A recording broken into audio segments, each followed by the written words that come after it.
ছেলে, এই হচ্ছে ছেলে, এর হচ্ছে স্ত্রী।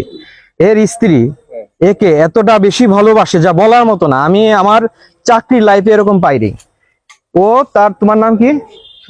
শহীদুল। ও ভ্যান চালায়, ঠিক আছে। শহীদুল ওর বউরে মাঝে মাঝে নির্যাতন করে। তো আমরা যখন খবর পাইলাম, আমরা গেছি, যাওয়ার পরে ওর বউর কাছে জিজ্ঞেস করছি, ওর শহীদুলের শাশুড়ির কাছে জিজ্ঞেস করছি, শহীদুল শাশুড়ি বলছে হ্যাঁ মারে। পরে শহীদুলের বাড়িতে গেছি, শহীদুলের বাড়িতে যে শহীদুলের বউ, তোমার নাম কি আপা? শারমিন। জিজ্ঞেস করছি ও আর হাজবেন্ডকে এত ভালোবাসে, বলতেছে না আমার মারে না, কিছু বলে না, আমার হাজবেন্ড আমার কিচ্ছু বলে না। তাহলে কতটা বেশি ভালোবাসে তোমারে? যে স্ত্রী বলে যে আমাকে মারে না, ধরে না, কিচ্ছু বলে না, তাহলে কতটা বেশি ভালোবাসে।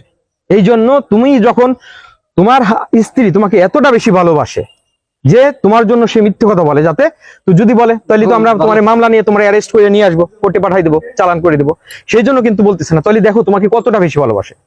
তুমি এই যে যদি এই দিক ওই দিক 500 টাকা কোনো গরিব মানুষকে দান করো, সেই দানটা 500 টাকা দান না কইরা তুমি তোমার বউরে ওই 500 টাকা দিবা, তাতে সব বেশি হবে, জানো? বুঝতে পারছো? তোমার বউ কিন্তু সত্যিকারে ভালোবাসা, তোমাকে ভালোবাসে, তোমারও কিন্তু তোমার বউরে সত্যিকারে ভালোবাসতে হবে।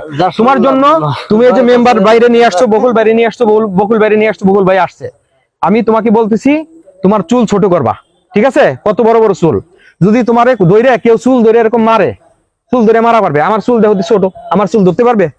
ধরতেও পারবে না, মারতেও পারবে না। এই জন্য চুল কাটবা, চুল ছোট করে ফেলাবা আমাদের মতন, ঠিক আছে? আর মোজ কাটে ফেলাবা, দাড়ি রাখবা। দাড়ি রাখলে কি হয়, চোখের জ্যোতি যে বাড়ে, যে রসটা, সেইটা মোচে চুইসে খায় ফেলায়। আর চোখের জ্যোতি যেটা নষ্ট করে, সেটা দাড়িতে চুইসে খায় ফেলায়। এই জন্য মোজ কাটে ফেলাইতে হয়, দাড়ি রাখতে হয়, তাহলে চোখের জ্যোতি নষ্ট হবে না ইনশাল্লাহ, ঠিক আছে? বুঝতে পারছো? এই জন্য দাড়ি রাখবা, মাথায় সবসময় টুপি করে রাখবা। দেখবা তোমার অনেক বড় বড় মানুষ, অনেক বড় লোক মানুষ তোমার সালাম দিবে। আল্লাহরে যে সম্মান করবে, আল্লাহ তার সম্মান বাড়াই দিবে। বুঝতে পারছো আমার কথাটা?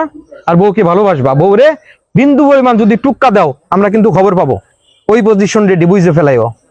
আমরা যে অ্যারেস্ট করে না, মামলায় দিয়ে দেবো। খাস বাংলা কথা ভাই, বকুল ভাই, এবারের মতন একটা চান্স দিয়ে দেখো। ও যদি ওর বউ কিন্তু বলে নাই, বউ যদি বলে কিন্তু আমরা এখনই ওই পজিশন করব। বুঝতে পারছেন আমার কথাটা? আমাদের থেকেও থাকবে অবশ্যই। আমি সবাইকে বলতেছি, এটা ভিডিও হইতেছে, সবাই দেখবে ইনশাল্লাহ। আর সবাই কেউ কারো বউকে মারবেন না, আপনার বউকেও ভালোবাসতে হবে, বউ আপনাকে ভালোবাসবে। আল্লাহর পরে যদি কাউকে সিজদা করা যায় তো সে হচ্ছে স্বামী, তুমি সেই স্বামী, তোমাকে সেই সম্মানটা করে তোমার বউ, কিন্তু তুমি কিন্তু সেটা করো না। সেটা করতে হবে আজকে থেকে, এখন থেকে 5 ওয়াক্ত নামাজ কালাম পড়বা, আল্লাহকে সম্মান করবা, সিজদা করবা, আল্লাহ তোমার সম্মান বাড়ায় দিবে। সুবহানাল্লাহ, ইনশাল্লাহ। ঠিক আছে, বলো ইনশাল্লাহ। ঠিক আছে, এখন থেকে 5 ওয়াক্ত নামাজ কালাম পড়বা, বউরে ভালোবাসবা। বেশি দরকার নাই, তুমি 5 টাকা দিয়ে 1 প্যাকেট বিস্কুট কিনে নিয়ে যাও, একটা চকলেট কিনে নিয়ে যাও, বউরে খুশি হবে অনেক। যা স্বর্ণ দিলেও খুশি হবে না। তোমার বউ কিন্তু তোমার সত্যিকারে ভালোবাসে। আমি আমার চাকরির লাইফে স্বামীরে এত ভালোবাসে আমি দেখিনি, এই যে কালকে যে দেখলাম, সেটা আসলে অনেক ভালোবাসে। আপনি তো ওইটুক যাই দেখছেন, আমি তো ওদের বাড়ি যাইনি, মনে পড়ে না।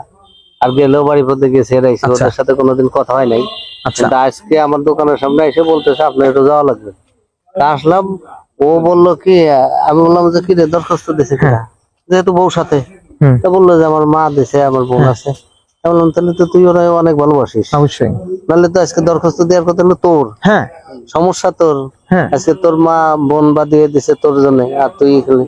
এই যে মানিক ভাইয়ের মেয়ে হিন্দু ছিল, এখন মুসলমান হয়েছে, তার হাজবেন্ড, ওই তার মেয়ের হাজবেন্ড এত অনেক ভালোবাসে। তাই সবাই ভালো থাকেন। মাগরিবের আজান দিছে, সবাই নামাজে যান। আল্লাহ হাফেজ, আসসালামু আলাইকুম ওয়া রাহমাতুল্লাহ।